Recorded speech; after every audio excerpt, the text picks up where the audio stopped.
It was 2016, and 33-year-old Tim Stokely from Great Britain came up with an idea to make millions. But let's tell the history from the beginning. He was born in July 1983 in Harlow, Essex, an ordinary town about 30 miles outside of London. He wasn't born into fame, but he wasn't exactly struggling either. His father, Guy Stokely, was a retired investment banker, a sharp mind, well-connected, and when the time came, he would help his son more than once. Tim was the youngest of 4 kids. Growing up, he wasn't the loudest in the room, but he was curious, ambitious. He studied at Anglia Ruskin University, a school more known for its practicality than prestige. But Tim didn't need prestige, he needed access, and he knew exactly where to find it. After graduation, he didn't chase a corporate career or a traditional tech startup. Instead, he turned his attention to the internet's oldest, most controversial industry: adult content. His first notable project was Glam Worship, a small fetish site built around financial domination, a world where submissive men voluntarily sent money to dominant women just to feel controlled. No nudity required, just power, just control. It was niche, but it made enough to prove a point. People will pay for fantasy. Then came Customs for You, a site where adult performers could sell personalized videos, custom clips made to order for their fans. It gave performers more control and fans a stronger sense of connection. These projects didn't make headlines, but they gave Tim something far more valuable: insight. He started to understand a simple, powerful truth. The more personal the content feels, the more people are willing to pay. He wasn't chasing mainstream success. He was studying behavior, testing demand, and what he saw told him there was room for something bigger. A platform, a hub, one that didn't rely on traditional studios or middlemen. One where creators of all types, like fitness coaches, musicians, influencers, adult performers, could monetize their audience directly. So in November 2016, with a £10,000 loan from his father and the help of his brother Thomas, Tim founded OnlyFans. The idea? Let fans subscribe to exclusive content from creators they love. No censorship, no filters, no gatekeepers. At first, it was meant to be a home for all types of creators. But the internet had other plans. In its first year, OnlyFans grew slowly, quietly. It was a small operation, modest team, steady signups, the kind of platform that hovered beneath the radar. But everything changed in 2018. That year, a Ukrainian-American tech entrepreneur named Leonid Radvinsky entered the picture. You won't find many interviews with him. No flashy conferences, no social media, just silence and power. Leonid wasn't new to the business. He was the owner of MyFreeCams, a major player in adult live streaming. He had spent decades building tools that allowed adult creators to monetize content at scale. He knew the market, and more importantly, he saw what OnlyFans could become. In October 2018, Radvinsky, through Phoenix International, acquired a 75% stake in OnlyFans. Overnight, he became the majority owner and the quiet architect behind the platform's next chapter. Tim Stokely had originally designed OnlyFans as a creator-first platform. Adult content was allowed, yes, but it wasn't the focus. He envisioned influencers, fitness models, chefs, artists, a subscription-based Patreon, but with fewer rules. But Radvinsky had a different vision. Under his direction, the platform leaned heavily into adult content. Monetized nudity wasn't just accepted, it was encouraged. The new strategy was simple: grow fast. Let the creators decide what sells. And what sold more than anything else was explicit content. Behind the scenes, Phoenix International quietly expanded its operations. The company was based in the UK, but structured through a complex network of shell companies, many tied to Radvinsky's previous ventures. Between 2018 and 2020, OnlyFans infrastructure scaled fast. Servers, payment processing, creator tools. The machine was being built, and it was being built for volume. And then, the world shut down. In March 2020, the COVID-19 pandemic forced millions of people inside. Jobs were lost, entire industries paused. And in the middle of all that chaos, people went looking for alternatives, both for work and for connection. OnlyFans became the answer to both. Thousands of new creators signed up, many of them women who had never posted adult content before. Teachers, nurses, bartenders, students. Some were just curious, others were desperate. The line between social media and sex work blurred almost overnight. Between March and May of 2020, OnlyFans saw explosive growth. Users jumped from 20 million to over 70 million. Creators doubled, then tripled, then quadrupled.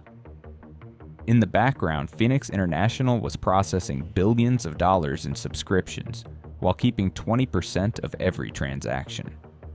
By 2021, OnlyFans had paid out over $3 billion to creators and taken a massive cut along the way. The platform that once welcomed yoga instructors and indie artists had transformed into something else entirely, a digital red light district where the economy ran on attention, desire, and tips.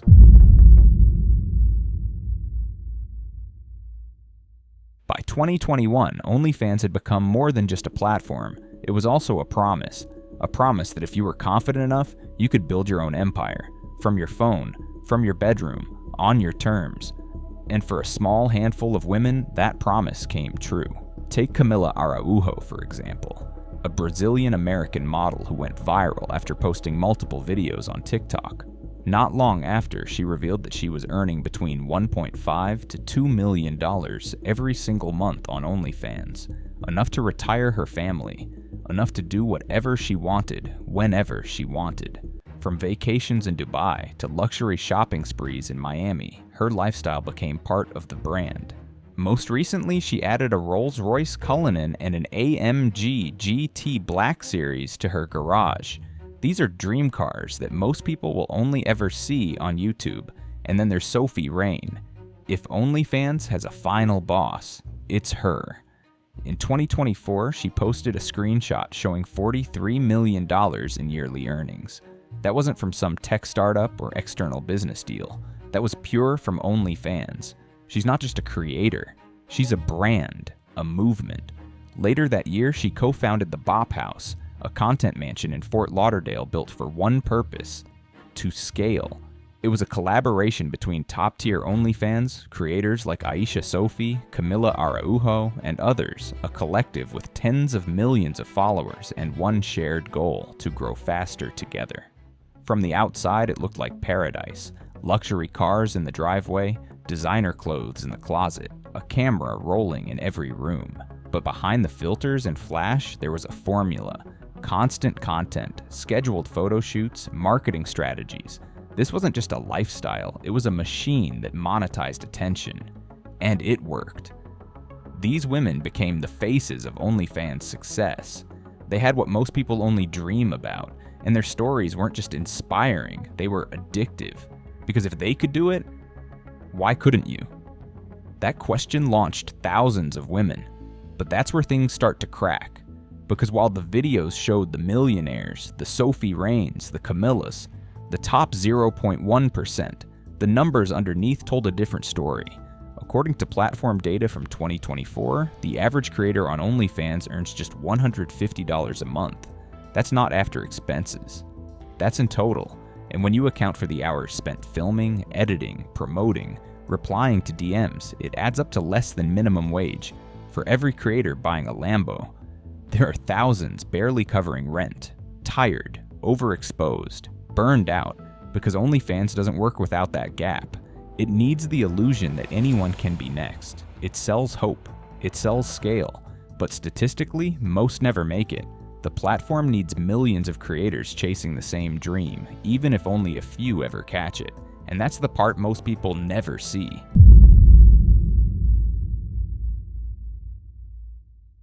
The real dark side of OnlyFans isn't what most people think. It's not the creators, it's the consumers, and more specifically, young men. Behind the success stories and viral moments lies a much deeper problem. Quiet, invisible, but growing. A generation of men is becoming addicted, not just to content, but to a completely artificial version of intimacy. Unlike traditional adult websites, OnlyFans gives users the illusion of connection. Creators send personalized messages. They use your name. They remember your preferences. For a price, they even pretend to care. For many young men, especially those isolated or struggling socially, this feels like attention, like validation, but it's not real, and the brain doesn't know the difference. Every dopamine spike, every interaction, every illusion of being desired, it rewires the reward system, slowly, consistently, and dangerously. Over time, the brain begins to crave artificial stimulation over real connection. Motivation for real-life intimacy? Gone. Confidence? Gone. Even the ability to focus on basic tasks? Diminished. It's not just about morality, it's about mental health. Studies now show that chronic porn consumption can lead to symptoms similar to depression, low drive, lack of energy, anxiety, emotional numbing. It creates a feedback loop.